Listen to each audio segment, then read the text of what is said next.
As jornadas conjuntas entre o grupo parlamentar do PS Açores e os socialistas portugueses no Parlamento Europeu. Desta vez para falarmos sobre as regiões ultraperiféricas e as perspectivas sobre o futuro da política de coesão. Vão participar neste painel a eurodeputada Isabel Carvalhais, o secretário regional adjunto da Presidência para as Relações Externas, Rui Petencourt, e ainda o moderador José Sambento, deputado regional, a quem passo a palavra. Bom dia. Bom dia, uma saudação calorosa e muito especial aos nossos colegas do Parlamento Europeu. Nós vamos falar de regiões ultraperiféricas e de política de coesão. Como sabem, as regiões ultraperiféricas têm um estatuto específico próprio reconhecido pelo Tratado de Funcionamento da União Europeia, caracterizado essencialmente e em síntese por uma distância em relação ao continente europeu, pela dispersão arquipelágica, pela dimensão interna dos seus mercados, que é muito reduzida, e também pela dependência de produtos que decorrem de uma base económica mais estreita e onde a diversificação é mais difícil. Falaremos também de política de coesão, que, como todos sabem, passou a ter uma grande relevância no âmbito da construção europeia, sobretudo a partir de 1986, com a aprovação do Ato Único, na sequência, aliás, do terceiro alargamento na altura CEE, quando Portugal e Espanha entraram, passou a haver um conjunto de países na União Europeia que eram caracterizados por grandes assimetrias, e esse percurso do início do reforço da política de coesão começou a ter um percurso que é muito consolidado em Maastricht, em 93, aí sim com a definição da política de coesão como uma tentativa de reduzir assimetrias no desenvolvimento europeu e promover um desenvolvimento harmonioso. E, portanto, nós chegamos agora a uma altura em que estamos, em que esta política tem, no atual quadro que está a terminar, uma importância enorme, consome 32,5% do orçamento comunitário, é o mais importante instrumento de investimento da União Europeia, abrange todas as 274 regiões da União Europeia, isso ainda contando com o Reino Unido, está neste momento em discussão o futuro orçamento plurianual da União, e para toda essa discussão, certamente muito importante, nós vamos contar com a presença da eurodeputada Isabel Carvalhais, que é neste momento eurodeputada, membro ativo da Comissão de Agricultura e de Desenvolvimento Rural e também da Comissão das Pescas. Vamos também contar com a presença do secretário regional adjunto da Presidência para as Relações Externas do Governo dos Açores, saúde os dois em particular, e começa a lançar uma pergunta à Isabel. Isabel, o que é que vai ser o futuro da política de coesão em relação a montantes e em relação a taxas de cofinanciamento por parte, nomeadamente, do Governo Regional, de uma política tão importante para o desenvolvimento dos Açores, tão importante para a convergência? Muito bom dia, espero que estejam todos a ouvir-me. Muito obrigada, José Sambento, a quem saúdo desde já, bem como ao Dr. Rui Petencourt, com quem partilho este painel. Permitam-me também que saúde, antes de mais, os que nos seguem pelas redes sociais, muito em particular os nossos amigos açorianos. Eu tenho também a dizer que estas jornadas revelam toda a determinação do Partido Socialista em garantir que conseguimos concretizar um desejo conjunto de debatermos questões que são de enorme relevância para os açorianos, mesmo nestas circunstâncias diferentes, em que não podemos estar frente a frente, presencialmente. E quero mais uma vez também recordar aqui, com muito respeito, a memória de André Bradford, insubstituível no seu amor aos Açores. Da minha parte, tenho procurado, em sede do meu trabalho parlamentar, dar uma particular atenção àquilo que são os desafios que os açorianos enfrentam, e eu espero, de facto, que essa minha afeição pelos Açores também seja visível, porque ela existe e é genuína. Como nós sabemos, e o José estava a dizer muito bem, as regiões ultraperiféricas da União Europeia têm particularidades muito próprias, nomeadamente o seu afastamento, a sua insularidade, a singularidade das suas próprias condições climatéricas, e é no sentido da sua condição específica que, aliás, o artigo 349 do Tratado de Funcionamento da União Europeia confere a estas regiões um acesso específico aos fundos estruturais, no sentido de beneficiar estas regiões que se debatem com grandes constrangimentos. E estou a pensar, por exemplo, aqui também num fundo específico no âmbito da agricultura, que todos nós conhecemos muito bem, que é extremamente importante, o POSEI. E importa sublinhar, gostaria de começar por aí, que o apoio financeiro da União Europeia a todas as regiões ultraperiféricas, no quadro financeiro que está agora a terminar, 2014-2020, ascendeu aos 13 mil milhões de euros. E isto anualmente significou para a região dos Açores cerca de 76,7 milhões de euros. E que os Açores têm sabido aplicar de uma forma irrepreensível. Isto é muito importante sublinhar. Isto significa que, enfim, o montante das dotações financeiras às RUP, como nós dizemos, às regiões ultraperiféricas, sendo um valor financeiro que é pequeno, no contexto do Orçamento Geral da União Europeia, é absolutamente crucial, vital, eu diria, para estas zonas geográficas que estão sempre em posição, diríamos, de desvantagem, porque radicam nelas constrangimentos estruturais que são insuperáveis, ditados desde logo pela sua própria natureza.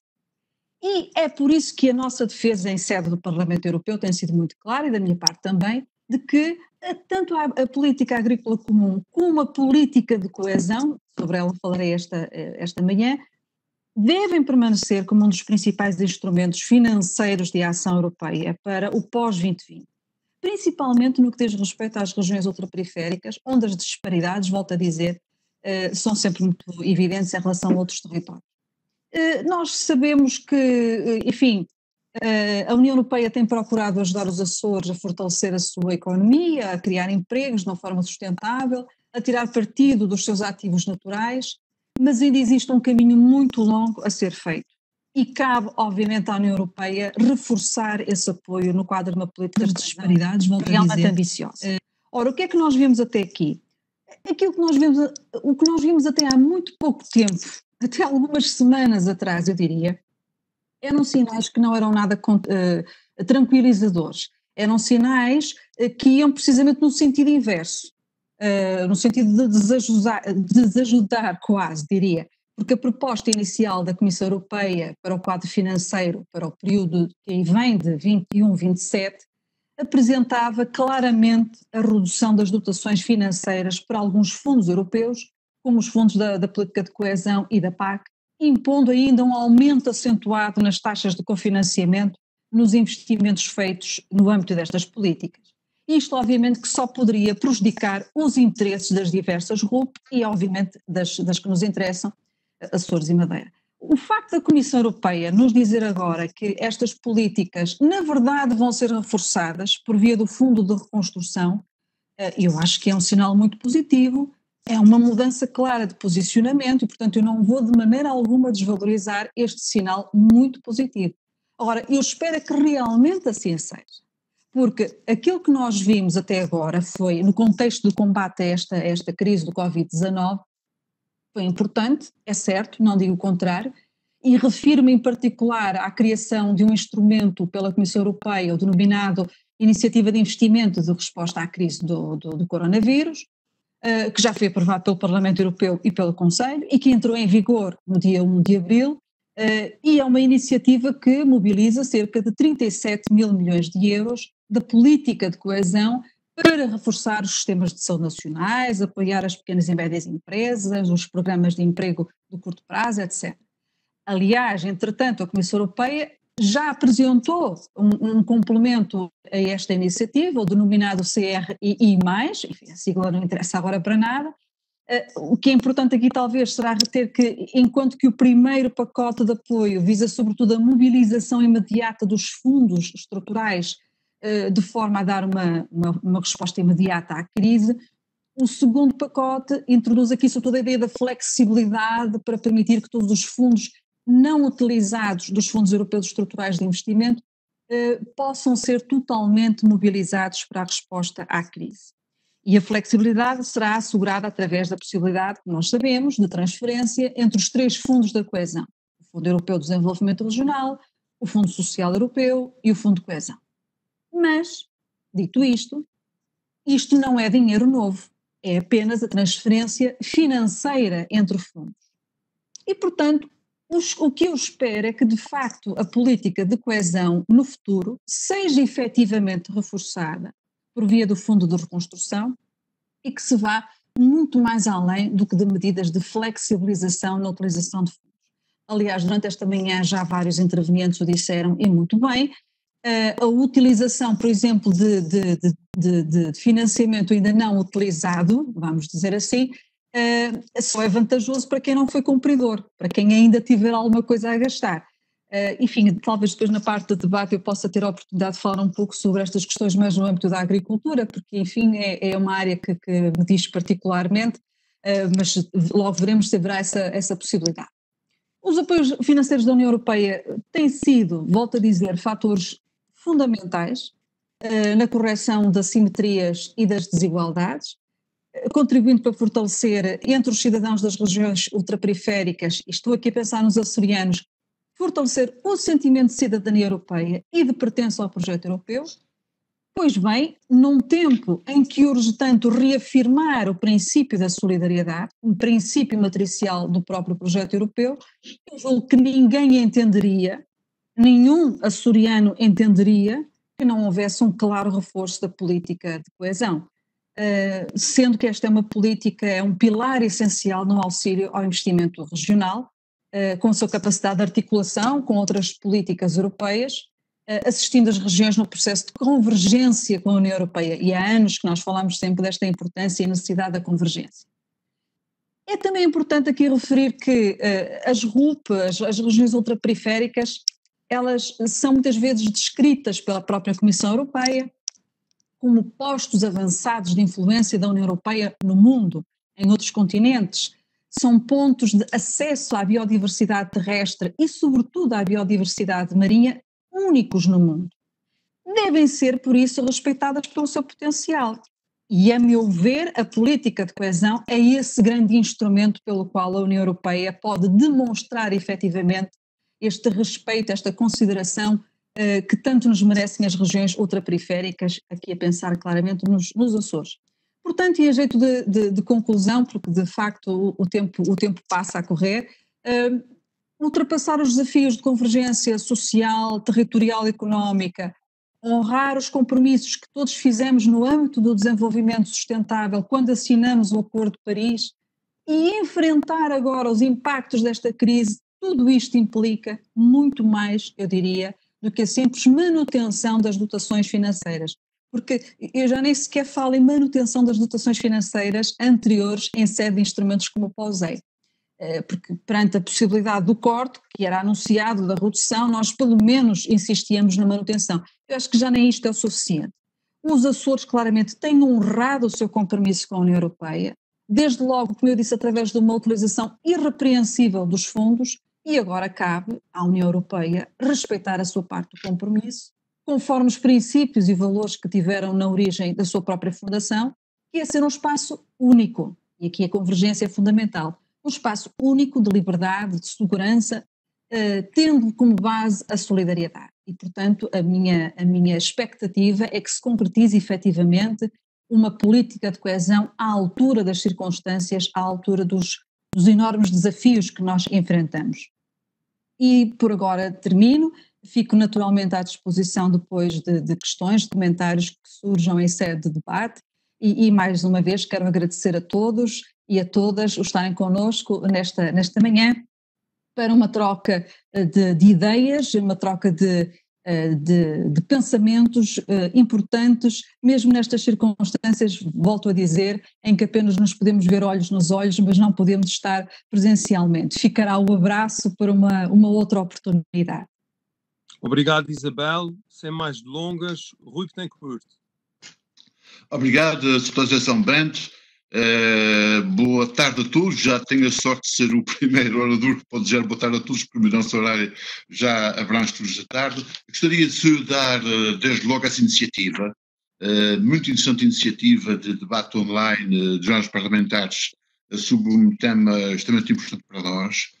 Saudava todos os que estão a participar e deixava aqui uma saudação muito especial, muito amigável aos deputados europeus, sobretudo aqueles com os quais nós trabalhamos mais de perto, o Carlos Zorrinho, a Isabel Carvalhais, evidentemente, que sou em particular que está aqui no nosso painel, o Manuel Pizarro, o Pedro Marques e a Maria Marques, que são deputados europeus, devo aqui testemunhar, estão sempre prontos, a qualquer hora do dia e da noite, para resolver todo tipo de problema que eles têm em mão. E por isso devo aqui dizer isto e saudá-los com um grande carinho. Iria deixar alguns elementos sobre a questão da ultraperiferia e o que representa essa questão para nós atualmente, para os Açores em particular, mas de maneira geral para toda a União Europeia. Evidentemente, como disse o professor José São Bento, há um artigo do Tratado de Funcionamento da União Europeia, o artigo 359, que coloca o estatuto de região ultraperiférica nos Açores e noutras 8 regiões, são 9 regiões ao todo, em particular dizendo que há fragilidades próprias dessas regiões e que essas fragilidades têm que merecer um apoio particular da União Europeia. E nós temos realmente para a defesa das regiões ultraperiféricas, para a afirmação das regiões ultraperiféricas dos Açores, em particular como região ultraperiférica, nós temos assente a nossa atuação, e digo isso para que seja compreendido depois o que vem a seguir, as perspectivas, em 4 estratégias fundamentais. A primeira tem a ver com a defesa realmente desse estatuto.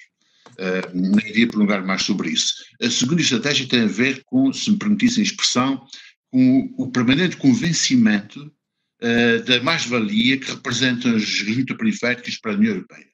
E isso tem que ser insistido porque esta questão é central. Não está dita em nenhum artigo, mas é bom que na prática nós tenhamos sempre uma permanente presença de convencimento a todos os atores, portanto, europeus, evidentemente muito menos de Portugal, de Espanha e de França, que têm regiões ultraperiféricas, mas dos outros Estados-membros, porque de facto as regiões ultraperiféricas trazem à União Europeia uma projeção mundial, uma dimensão oceânica, novas atividades económicas, estou a pensar no mar, na economia do mar e no espaço. Por exemplo, os Açores, só os Açores representam mais de 1/4 do mar da União Europeia. Nós não podemos ignorar os Açores, nem as ultraperiféricas, porque trazem isso. A projeção mundial da União Europeia passa para as ultraperiféricas, para os Açores em particular. Nós temos um posicionamento geoestratégico fundamental entre vários mundos, portanto não pode a União Europeia ter uma política de relações externas se não olhar para essas juntas periféricas, se não integrar as juntas periféricas na sua estratégia. Por isso temos tido uma política de convencimento, vendo ator a ator, em vários fóruns o que são as juntas periféricas, que muitos desconhecem e não se apercebem disso.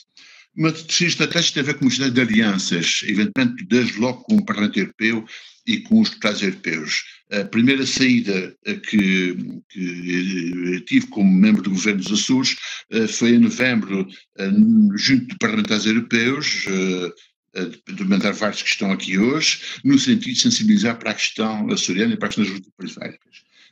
Isto tem sido importantíssimo porque o Parlamento Europeu está a desempenhar um papel fundamental, fulcral, para aquilo que está acontecendo na União Europeia, quer para a política de coesão, quer para o quadro financeiro plurianual, e dentro dessa importância fundamental do Parlamento Europeu atualmente, os nossos deputados do Partido Socialista Português têm tido um papel fundamental em relação aos Açores e às juntas periféricas. A quarta estratégia tem sido uma estratégia também de presença permanente e de vigilância permanente em relação a tudo o que toca nos Açores, então em relação a tudo o que se decide nos Açores. O governo tem Bruxelas, que está permanentemente em vigilância todos os dias, vendo tudo o que se passa e alertando para tudo o que está a mexer, e também em relação à presença efetiva dos Açores junto de várias instituições. Estou a pensar, por exemplo, não só na Conferência dos Presidentes das Regiões Periféricas, onde estamos numa comissão de acompanhamento em permanência, está a ver o que acontece com todas as RUP, mas também na Conferência das Regiões Periféricas Marítimas. Eu devo salientar que o presidente dessa CRPM é o presidente do Governo dos Açores, o Dr. Vasco Cordeiro, em relação ao Comitê das Regiões, que dão pareceres sobre aquilo que importa junto para manter o junto da Comissão, por exemplo, do quadro financeiro anual, que os primeiros vice-presidentes é o Presidente do Governo dos Açores e que esperamos, faço votos para que em junho de 2022 continue como Presidente do Governo dos Açores para que seja Presidente das Regiões de 2022 a 2024. Portanto, nós nunca tivemos com tanta influência em várias instituições europeias como agora, e isto também é importante porque isto decorre da nossa vontade permanente de estar em tudo o sítio onde se circula os Açores. Por último, deixava aqui uma nota sobre depois de tudo isso, sobre o quadro financeiro plurianual e sobre as perspectivas de coesão e implicação das RUP. É que nós estamos a preparar o quadro financeiro que vai vigorar de 2021 a 2027, e para nós é fundamental, é vital este quadro financeiro. Mas, como dizia a Sra. Deputada Maria Marques há pouco, a Maria Marques que saúda, para a grande amiga, não é só um orçamento. Este quadro financeiro plurianual não é só um orçamento. É um orçamento, mas um orçamento que decorre, sobretudo, de uma visão que se tem para a coesão da União Europeia. E nós entramos sempre nesta discussão, neste debate, o quadro financeiro com todas as instituições, partindo do princípio que sabemos por onde queremos ir. Devo dizer, entre parênteses, que temos uma postura de consensualizar com a sociedade açoriana a nossa posição, de consensualizar com os atores políticos no Parlamento Europeu, no Parlamento Regional, na ALRA, a nossa posição, e a nossa posição mantém-se de uma grande modernidade, e isto é que nós defendemos junto do Parlamento Europeu, junto da Comissão, e esta posição tem a ver com, nós queremos mais coesão, interna e externa, nós queremos os meios para nos envolver, e está aqui o que nós queremos. E, portanto, tudo isso leva-nos a pensar o quadro financeiro plurianual com grande intensidade, com grande implicação, e sabendo que há imensas coisas pelo caminho. Desde logo, porque nem todos os Estados-membros estão dispostos a contribuir para esta coesão como deveriam. Mas temos tido alguns sinais muito positivos. O primeiro sinal positivo é a posição permanente do Parlamento Europeu, que há volta de novo ao Parlamento Europeu, posição permanente a votar que não pode haver cortes na política de coesão. Nós temos a preocupação dos cortes na política, nos montantes da política de coesão, e temos preocupação das taxas de cofinanciamento, que é incompreensível, porque uma taxa de cofinanciamento não implica um montante, não mexe com o orçamento.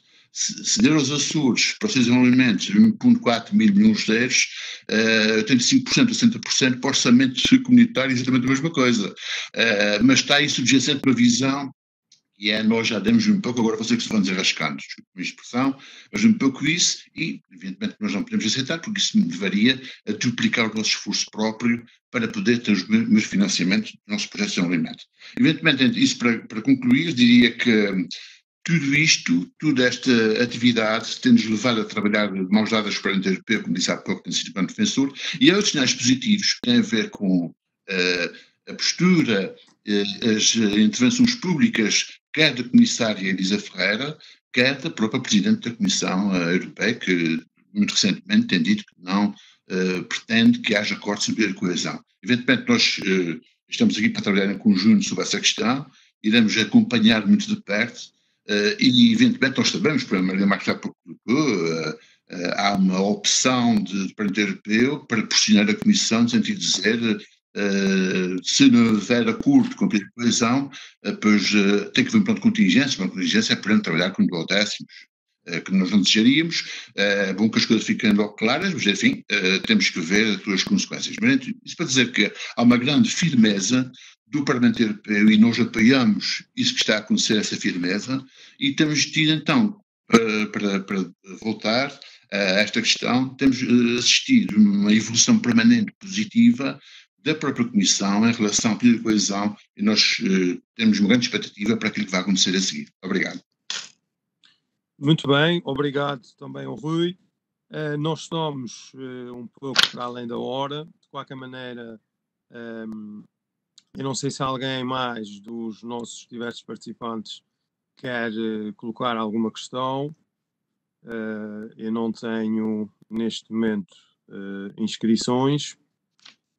E, portanto, assim sendo, eu agradecia a participação dos dois palestrantes. Eu acho que estas intervenções foram muito importantes porque trazem e podem ser sintetizadas as duas como otimismo e confiança.